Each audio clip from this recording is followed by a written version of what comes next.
मुसीबत है यमन के हूती, और इसीलिए अब इजराइल अमेरिका के सामने गिड़गिड़ा रहा है और उससे मदद मांग रहा है। ऐसा दूसरी तरफ इजराइल के मन में ईरान के परमाणु ठिकाने को उड़ने का भी प्लान चल रहा है, लेकिन अमेरिका इस बार इजराइल का कोई आदेश नहीं मान रहा, जबकि बेंजामिन नेतन्याहू और डोनाल्ड ट्रंप दोनों ही परमाणु मिशन को खत्म करना चाहते हैं हमेशा के लिए।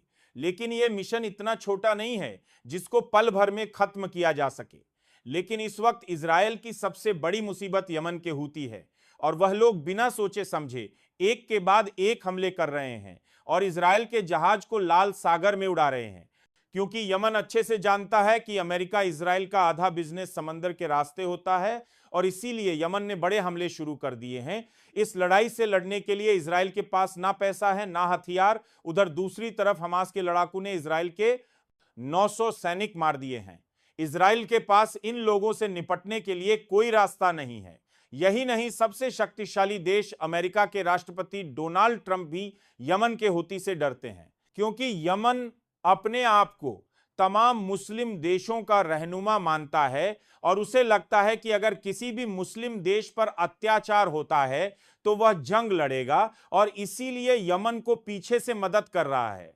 ईरान के इसमें दो फायदे हैं।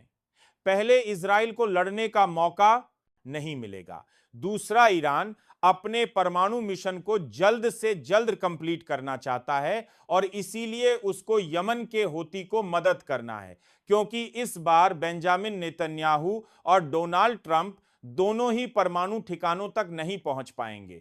उधर दूसरी तरफ ईरान ने इजराइल के कई शहरों को अपने निशाने पर ले रखा है कि अगर जंग हुई तो अब की बार ईरान इजराइल को नशे से मिटा देगा, और इसीलिए ईरान ने जंग की सारी तैयारियां शुरू कर दी हैं।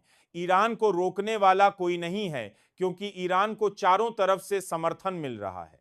ईरान को मुस्लिम देशों ने सपोर्ट करने का पूरा मन बना लिया है, और इसीलिए इजराइल परेशान है कि एक तरफ यमन के हूती उस पर लगातार हमले कर रहे हैं और दूसरी तरफ हमास के लड़ाकू ने इजराइल के नाक में दम कर रखा है। लेकिन इजराइल सिर्फ देख सकता है, वह लाल सागर में अपनी बर्बादी को रोक नहीं सकता, क्योंकि यमन ने साफ कहा है, जब तक गाजा के ऊपर हो रहा है अत्याचार को इजराइल नहीं रोकेगा, तब तक हम भी अपने हमले नहीं रोकेंगे। जब तक इजराइल अपनी सेवा को हटने का आदेश नहीं देगा, तब तक हम भी पीछे नहीं हटेंगे। अगर इजराइल ने हमास के लोगों को परेशान किया या फिर फिलिस्तीन पर हमला किया, तो इसका अंजाम और बुरा होगा। जो लोग मासूमों पर अत्याचार कर रहे हैं, इंशाल्लाह हम उनको बर्बाद कर देंगे।